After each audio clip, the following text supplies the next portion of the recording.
கொஞ்சம் கொஞ்சமா biscuit விட்டுறா action பண்ணு. கண்ணத்தை வச்சு இருக்கு. கண்ணிமைகளை விட்டுரு. கண்ணத்தை வச்சு எங்கேயுமே காதுல வாங்க. ஒரு ஆக்சன் பண்ணு. அவ்வளவுதான். நீனா தீபக்னா. ஹாய் ஹலோ எல்லாருக்கும் வணக்கம் and welcome back to our channel. Bigg Boss வீட்டுக்குள்ளே பார்த்தீங்கன்னா இப்போது பட்ஜெட் பண்ணுவாங்கல்ல, அதாவது நம்ம ஷாப்பிங் பட்ஜெட் பண்ணுவாங்கல்ல, ஸோ அதுக்கான பட்ஜெட்டுக்கான டாஸ்க் தற்போது வந்து நடந்துகிட்டு இருக்கு. மொத்தமாக வந்துட்டு பார்த்தீங்கன்னா இந்த ஷாப்பிங்க்கு பிக் பாஸ் கொடுக்கப்பட்டிருக்க பாயிண்ட்ஸ் எவ்வளோ அப்படின்னு சொல்லி பார்த்தீங்கன்னா மொத்தம் 6500. ஆனால் இதில் ஒரு பயங்கரமான ட்விஸ்ட் இருக்குது, வெயிட் பண்ணுங்கள்.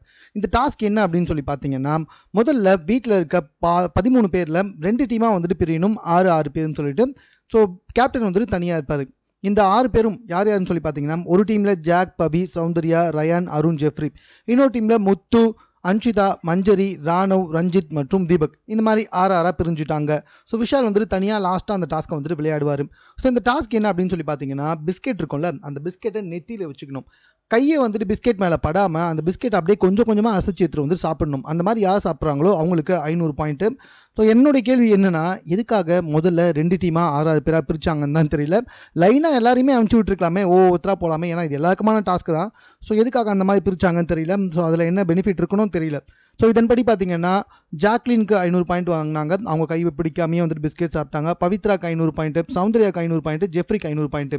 ரயான் மற்றும் அருண் இவங்க 2 பேருமே வந்துட்டு பிஸ்கெட்டை கீழே விட்டாங்க. அதே மாதிரி இந்த பக்கம் பார்த்தீங்கன்னா ரொம்ப பரிதாபம், முத்து வந்து சரியாக பிஸ்கெட்டை பிடிச்சார், அவருக்கு 500 பாயிண்ட் கொடுக்கப்பட்டுச்சு. அன்ஷிதா கீழே விட்டாங்க, மஞ்சரி கீழே விட்டாங்க, ராணவ் கீழே விட்டாங்க, ரஞ்சித்தும் கீழே விட்டாங்க. தீபக் வந்துட்டு பிடிச்சிட்டாரு, அவருக்கு ஒரு 500 பாயிண்ட்டு. அதுக்கப்புறமா இறுதியாக விஷால் போனார், விஷாலும் வந்துட்டு பிடிச்சிட்டாரு, அவருக்கு ஒரு 500 பாயிண்ட் கொடுக்கப்பட்டுச்சு. ஸோ கிட்டத்தட்ட 6500 பாயிண்டில் இவங்க எவ்வளோ எடுத்திருக்காங்க அப்படின்னு சொல்லி பார்த்தீங்கன்னா ஜஸ்ட்டு 3500 பாயிண்ட் தான் எடுத்திருக்காங்க. பேலன்ஸ் இருந்த 3000 பாயிண்ட்டை வந்துட்டு தவற விட்டாங்க.